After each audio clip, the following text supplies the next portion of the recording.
Carlton fans want to hear from you. Simple question to you.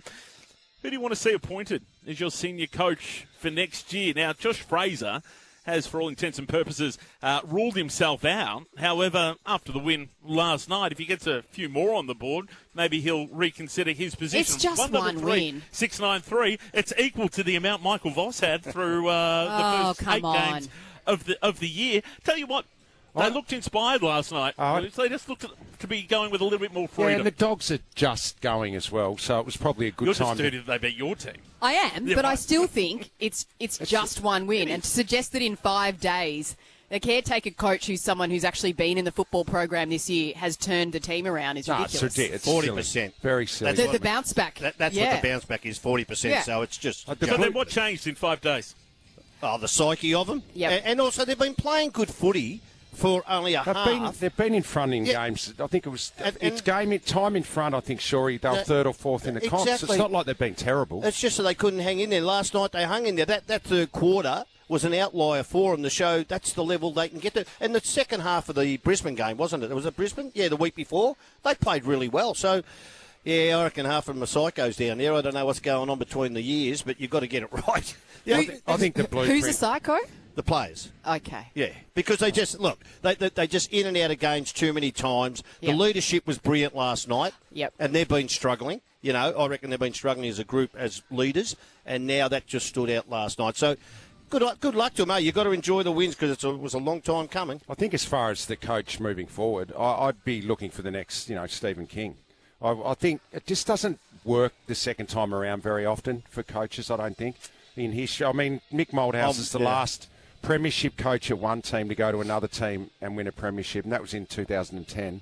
I'd be finding the next Stephen King. If I'm pretty well with you that, but I don't know whether they have the guts to go down that track. So you reckon they'll go Longmire? Or? Well, yeah, if anyone, Longmire would stand out to me. Well, he's a premiership coach, so he'd have to defy recent history to come and win a premiership at Carlton. But I'm with you. I think the game goes past you. Even if you've been out of it for 2 or 3 years, things change. But I think Longmire, as a long-termer who's been around for a while and a premiership coach, he'd be probably the one who's favourite, I would think. You've got some good candidates around purely because there were some that missed out on the Demons job. I think James Kelly at Geelong was one of them. So there's some of those assistants around who in recent times went for a job, got very close, didn't quite get there. So I'm inclined to agree you just maybe pick up one of them. I'd be looking at that Geelong, the Geelong Footy Club and their assistants. So that you're talking about James Kelly there. What about Nathan Buckley?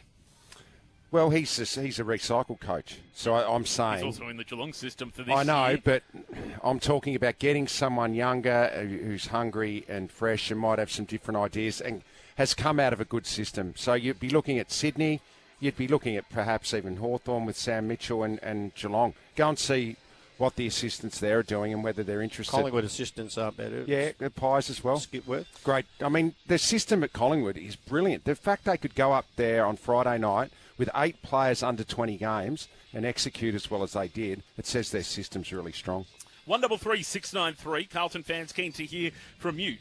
You've heard from Shawry and Richo going to the next Stephen King as opposed to an Adam Simpson, Ken Hinkley, John Longmire or Nathan Buckley. How do you feel? 133 693. The other question is around someone of the ilk of Patrick Cripps. Going forward, do you allow him to explore options? Do you encourage him to explore options? I think that'll depend on the new coach and what they think. Okay. It's going to be... The new coach will come in and make decisions on players, so I don't even think they'd be looking at that yet as a club until they get the coach. Or is he too heart and soul, Carlton? No, you've got to know the style that's going to suit the player. So and if it's stoppage style that they want to play... He's contested, isn't he? He's what contested. They do at Carlton suits him to a team. I don't know why he couldn't play, and I know he hasn't kicked a lot of goal in his life, and he's not a natural forward. I know what you're going to say, and I'll tell you why. Go on, tell me. Because if you're not a natural goal kicker, you're not at the age of 30 suddenly... but you're looking at the size of a 6'5" blokes, and you say you've got 2 or 3, and he hasn't done... But surely he's smart enough to learn, not the craft, but he knows what it is, Richo. He kicked 2 last night, right? And I understand you're saying he's not. I'm not saying he's a genuine forward. Yeah. I'm saying he's a dangerous player to have in an area he's size which and that. might. Yeah. Exactly. So, I think he's been loyal almost to a fault to the Carlton Football Club because he's someone who's so brilliant individually, and we know that because we've seen him win the top individual award in the league. But he's always been so loyal to Carlton. And in this whole conversation, I wonder at what point, and he seems very team-oriented, and he played really well yesterday, at what point you start to think, I crave that team success, and they're a long way off it. You they wouldn't get a new begrudge coach him, in. and he's going to That's what I mean. He's out of contract free next agency, year. Yep. free agency. So you wouldn't begrudge him going. But what would you get for Cripps now? I'm thinking you'd probably get a late first, maybe an early second. But if you go free agent, you get that. You're not getting a late first. You're not getting a late first for Patrick Cripps at 33, eh? You don't. Well, Future he's second. a pretty star. Well, like I just said, second round, all right, whatever. But that's not great. He is someone to me. You know how sometimes players leave clubs and you get really dirty. And I know there were a lot of because he just Carlton feels fans who were rusted on angry to Carlton. about Jack Silvani in particular moving on because of the family legacy. With someone like Patrick Cripps, that would be a massive blow. But I actually would feel like, good on you. I think because he has put up with much. He has put up with. No recrimination. This is the sixth coach that he's had in his time at the Carlton And Football Club. Six coaches. I had the same amount of coaches. It's frustrating changing all of the time. The other thing, again, we're looking at Melbourne again because they seem to be the trendsetters at the moment. They let go to All-Australian there you go. best and fairest winning and A-grade midfielders in Oliver and Petrarca. It's worked out okay for them. So, I know you don't want Cripps to leave the romance of him being a one-club player, but when the new coach comes in, he might have different ideas, and, you never know. Let's take a few of your calls. 133 693. Hi, Joey. Hello. Go ahead, Joey. Yeah, I was just going to say, with the new coach at Carlton, I think you'd want to be looking at something over 10 years. I don't think they'll win a flag in 5. And so they're likely just to ditch another coach in 5 years. So they might have to look at getting 2, a young one and an old one, to sort of take over. What do you reckon? Oh, Joey, I'm pretty sure they want that to happen quicker than that. Let me tell you. Things can turn around really quickly, but 5 years and then go into another 5-year program, I don't think they're going to employ someone with that in mind.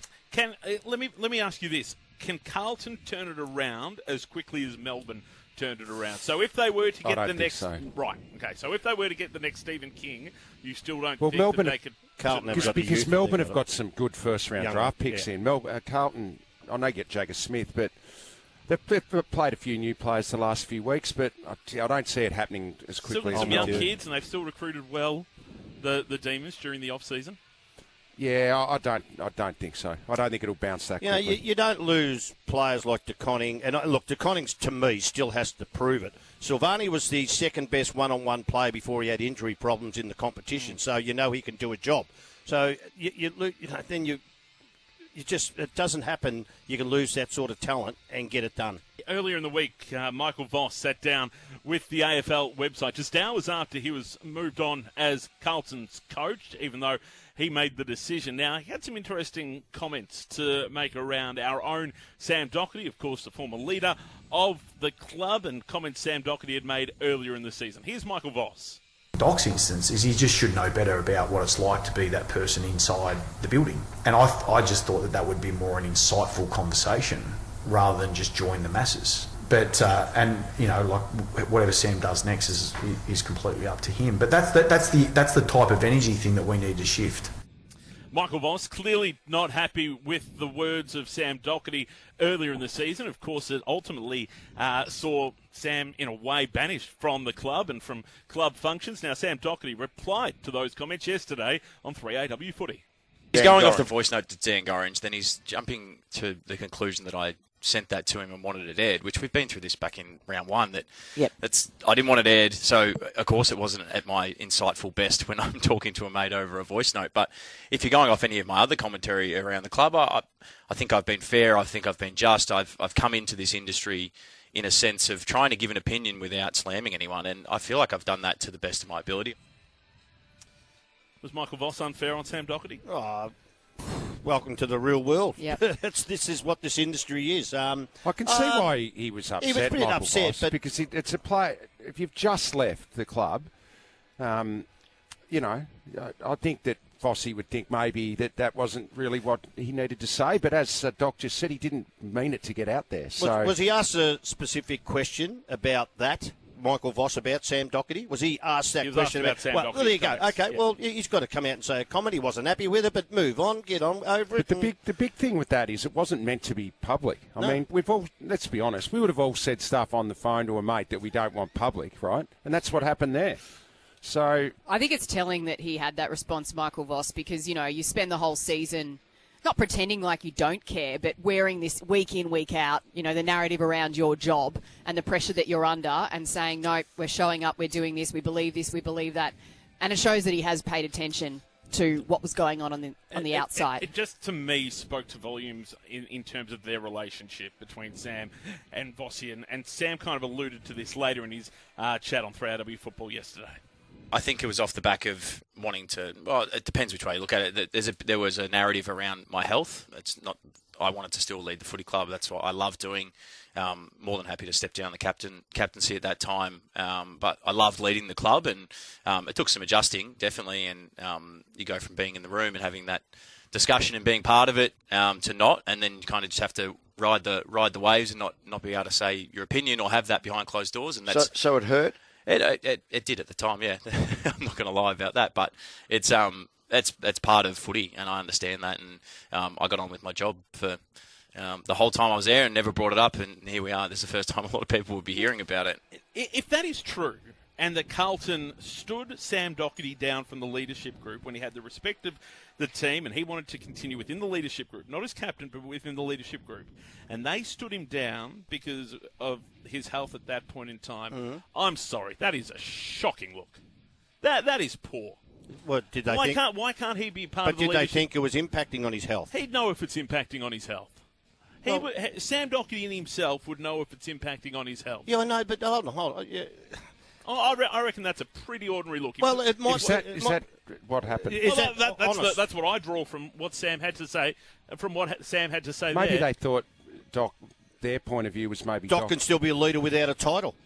But even he said which he was happens every time he that was you get. disappointed I not to got be sacked as captain as Collingwood, and I even said I didn't want to be. I wanted to be captain, but I didn't. My last year, Gavin Brown got it. Then I took it off Gavin Brown and gave it to, and it was one of the hardest decisions I make. But what is it? You can be a captain without having the title. But he said he was happy not to be captain. He felt that he still had something to offer as part of that leadership at Carlton, and they believed that There's been leadership changes at footy clubs for as long as I just think, given what someone is going through in that instance, and given the health battles that he has had,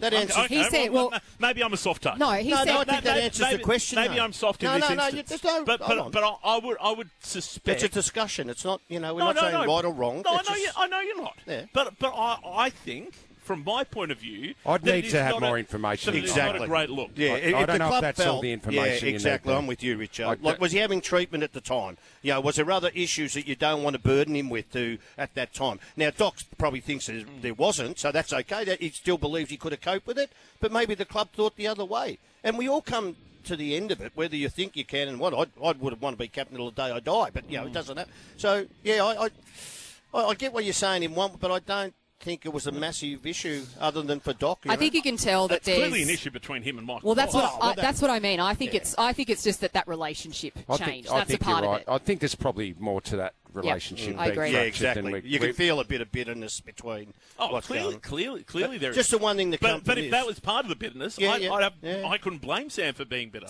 in that instance. We'd have to find out what the background. Just one thing to come out of this: social media and so-called mates. This is the issue. I'd have a look at Collingwood. I reckon there's been a couple of Collingwood, like Jordan De Goey. He gets caught up, being on a dance floor or something like this ages ago, and he's changed his life. He's been really good, right? But what happened? His mates put it on Thingo and get him, everybody goes at him. They're not mates. What you do is you talk those blokes down when they get in that situation. I'm just talking a general thing here about social media and the horrible part it can play in kids' lives. Where's that come from? Oh, that's the Sam Docherty voice note. Because of Docherty Gorridge. That's not. If you're letting out stuff that should be I know what you're saying. We're a different generation, though. They lived through sharing stuff on social media. I know. I'm just saying it's horrible that your so-called mates are normally the ones who get this stuff out. But I think even if that didn't go out, that voice note didn't come out, I think there was a change in the relationship between the two. Yeah, that sounds shaped like what went on. Yeah, and it sounds like it was the leadership issue at Carlton that ultimately fractured that relationship to where we find ourselves today. But one of the big stories during the week when the new fixture was released was the fact that the Sydney Swans decided to cut ties with St Kilda for what had become the annual Pride game. The Saints had been part of the Pride game since 2016, but that is no longer the case. Joining us here in our commentary box at Marvel Stadium is the CEO of the St Kilda Football Club, Carl Dilena. Carl, welcome to you. Yeah, thank you. Are you disappointed not to be part of the Pride game this year? Oh, look, I think we would have liked to stay involved this year, but it's one of those things. I had long chats with Pav and various people at Sydney, and in the end, because everything's just been a bit heated and raw in the media, that we thought it's probably best for everyone's sake just to park it for this year. So. You have been a driving force, though, in the area when it comes to the Pride game, and I heard Nick Rewell talking during the week that it was even around when he was playing. Are you disappointed that Sydney decided to cut ties? Well, it's a funny one. Yeah, we did found the game, so it's sort of like we hosted the party from the start, and now we've sort of been uninvited to our own party. But look, it's not as some people portrayed it as anything acrimonious. We had plenty of discussions about it, and look, from our perspective, it makes sense as well because there was a lot of heat on Lance, and every time it came up in the media, Lance's photo would be out there. So it's a bit of also managing it from his perspective as well as just from a public perception perspective. It was clearly around Lance, but as you say, you kind of come up with the initiative. Was there anything on your side that found it at all hypocritical by Sydney? I mean, here was a club that had also had a player previously suspended for homophobic comments. I mean, they had a sponsorship with Qatar Airways that, was criticised by many in the Pride community. Was it all hypocritical for them to cut ties, therefore, with you over one instance? I might just leave that one go through the keeper. I'll let people, on socials and other places speculate on that. Look, we've had a great relationship with Sydney over the years, and I think, we'll continue that when we can. Carl, thanks for coming in today. Much has been made of the recruiting that you undertook in the off-season. I personally liked how aggressive the club was in going after players. Mm-hmm. Hard when you go after high-profile players such as Jack Silvani, who've had a long affiliation with the club. They're going to get judged when they come over to you. I don't think TDK has reached his potential with the Saints just yet. How are you viewing those recruits and what they've been contributing? Yeah, look, it made a really positive impact to the club, bringing in that experience. I think when you have players change clubs or join new teams, there's always a bit of transition. And I think, you think about that Dan Houston at Collingwood, same sort of thing. He sort of struggled a little to find his way at first, but then sort of click into gear and you get moving and you get involved a bit more.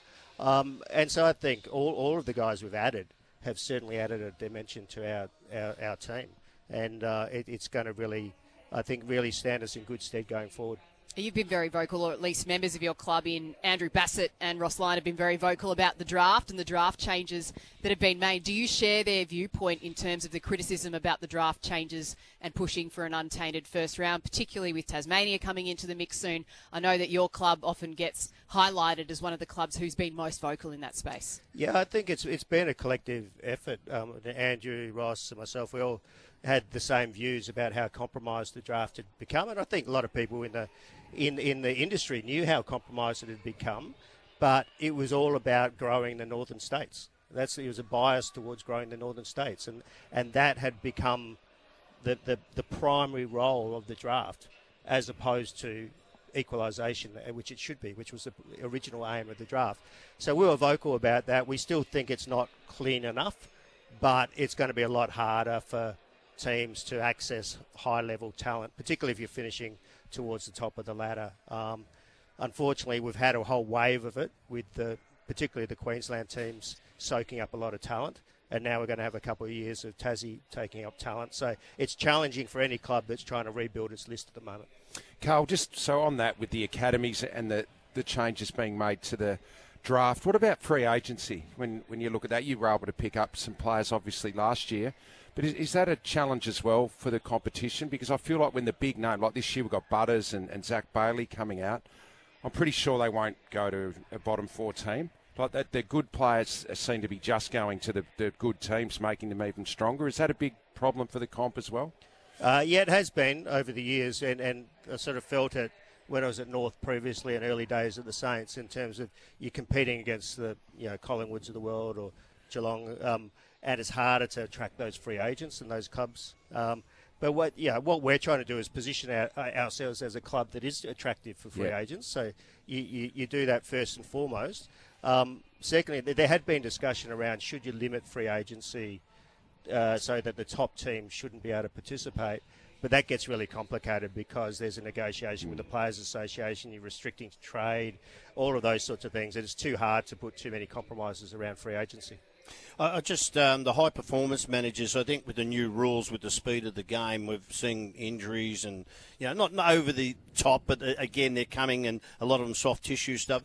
Do you talk to the high performance manager on a weekly basis or a monthly basis? Because I think you're going to have things are going to change over the pre-season, the style of how they go about it. As in, I'm thinking aerobic more than anaerobic, which is the power and the strength. They've just got to cover more areas. And what about the interchange and things like that? Do you think we need to maybe cut it down to make sure the players are out there longer and maybe take a little bit of the speed? I love the rules, most of them, but how do you see that? I mean, it's a good point, Shawry. I think we have seen probably a lot more running this year. When we look at our stats and the loads on players, so that could have an impact across the competition. And teams are all adjusting to the new game style, the much more open and free-flowing game style. I think Ross made the comment the other day about, why wouldn't you remove the cap on the interchange? So rather than restrict it more, open it up so you can get players on and off for more rests and back on again, because the game is so fast. And players can get stuck out there a little bit, and you're really trying to manage it very carefully throughout a game, and sometimes some players get left on longer than they need to. So it's a real balancing act with that, but I think the game is evolving, and the high-performance side, and they're highly trained, highly strung athletes. You get one little thing wrong and, you get some injuries. So. You mentioned wanting to be a club that was attractive to players. Obviously, you're going to get some in and you're going to lose some as well. One of those was Jack Steele, our former captain, and that exit was very much publicised, I think, because he said he wasn't particularly happy during the end of his time there, and he's made that public since he's been at the D's that he's enjoying his football more. Are you happy with how that exit played out, or what was the relationship like there? Oh, look, I'm just so happy for Jack and the way he's playing. He's getting a great opportunity at Melbourne. He's a great character. He was such a soldier for St Kilda. And probably his last couple of years battling through injuries to get on the field, and that might have reduced his output a bit. And with the speed of the game increasing, and we're looking for years ahead, not just this year, from a club perspective, from a list management perspective, is more let's go with a bit more youth and speed in the midfield. And therefore, Jack was given the opportunity to look elsewhere. And it's fantastic he got picked up by Melbourne's doing so well. Yeah, and he's been doing well since being there. I think it just must be hard when you've got a captain who isn't necessarily enjoying himself. I mean, you're in that role for a reason. You've got to lead the group, and if it's not working for you, then that's challenging for everyone. Oh, yeah, absolutely. You want people, buzzing and up and about when they're playing, and particularly if they're captain. But, it is really nice to see him doing well. What about Naz? You can't get through an interview without a bit of Naz talk, Carl. We know how good he is and how important he is for your football club, and you've got him over the line for another 2 years. We're sort of already halfway through the first year. It's going to start again pretty soon, isn't it, the speculation? Are you already sort of looking at that and trying to get an extension, or have you just parked it for a little while? Oh, look, I think there's always casual discussions that go on, and even if it's not formal. Look, he's, as you say, he's a fantastic player for us. He's an iconic player for us. So, we want to do everything we can to keep him at the club. And I think he's got a great environment around him. Our First Nations group of players, I think we've got the most in the league. That culture, and with Brad Hill, who's been doing a bit of media this week, that group of boys coming through together, that's what you want. And if you want to retain players, you want that sort of environment for them to thrive in. Is top 8 or higher bare minimum for the Saints for success this year, and putting aside all right injuries and 2 long-term injuries, because Richo and I don't even want to talk about 9th and 10th because I reckon it's but to me elimination I'm thinking with what you've got at hand now, and without the injury sort of situation for all clubs, that a top 8 has to happen. That's my thinking. I might be wrong. Yeah, look, everyone's got their views on that. I think we always have aspirations every year. You want to make finals. It doesn't change. But we also we're not sort of looking at the wins and losses, finals as our measures. But you want to see improvement, things like that. But we've been absolutely focused on, and Ross is adamant on this because he's been through it a couple of times where people get ahead of themselves with expectations, talk up finals, and it can go off the rails. So this is all about that steady improvement and seeing that younger core.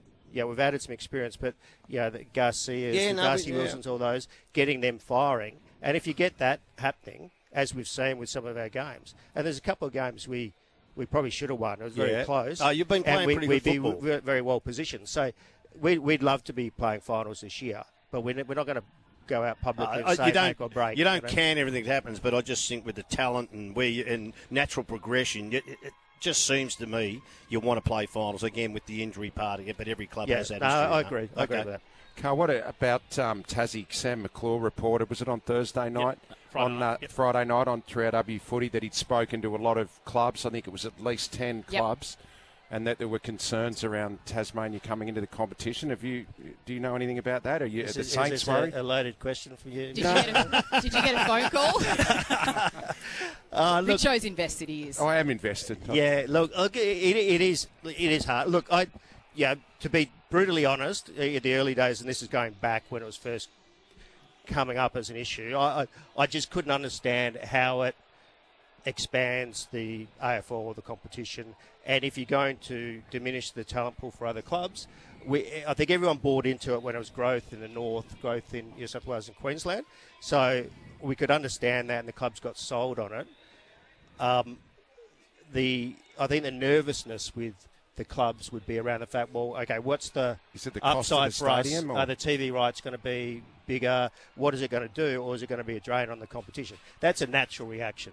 Now, I don't see that leading to, they're not going to get in. Right. I just think it's a natural concern to have when we're going into a new media rights deal, a new CBA in 2028, and then another media rights deal. What's it going to look like in the future for all the clubs is the question. Can I ask you, when it comes to coaching, there have been rumblings in the past that Corey Enright could be a potential successor for someone like Ross Lyon. Meanwhile, Carlton is now looking for a new coach, and no doubt Corey Enright would be on their list.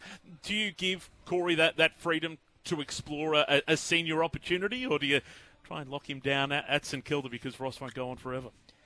We'd prefer to lock him in the back cupboard somewhere, but in reality, and I think most clubs are of this mindset, we've got quality assistant coaches, and they've got an opportunity to be a senior coach. You're not going to stand in their way to do that. So most clubs would encourage their senior assistants to go through that process. Would it force a discussion within your club around a succession plan to hang on to someone of the ilk of Corey Enright? Yeah, I don't think so. I think if you look back in the history, succession plans haven't necessarily worked that well. And Ross would be happy with that too, already. Yeah, so when Ross is ready, that'll happen. Look, I think, it's too. I don't think we want to overcomplicate things. Put it that way. When Ross gets up to do his press conferences, are you nervous about what he might say? Well, nervous or a little bit excited at times. It's so unpredictable. He's so unpredictable. I think it's. Who would want to be a senior coach, really? And who'd want to be a junior? He's copped it. That's why I'm asking. To be on the end of that in a press conference. Don't worry, it's made him famous. But none of them turn up anymore. He's talking to. At least I went back in the day, Carl. That's right. That's in one of our promos. Don't worry about that. Look, he's a tough character to interview. He's a tough character to sit down and have a meeting with, because he'll ask questions back at you. But that's his demeanour, and that's the way he rolls. And if you're used to that and you have a bit of a thick skin, it can actually be quite. You just need to have an answer for him, don't you? Yes. When he puts the question back on you. Well, don't ask him a question that you don't know exactly the answer to. would be my When suggestion. the Carl, CEO is being challenged, you know the journos are... Now, Carl, why would you ask that? That's to be Ross coming back at you. Oh, exactly. Carl, really appreciate you coming Good in. on you, Great Carl. chat. Hopefully you can do it again later in the season. Yeah, no worries. Thanks, boys. Well done, And mate.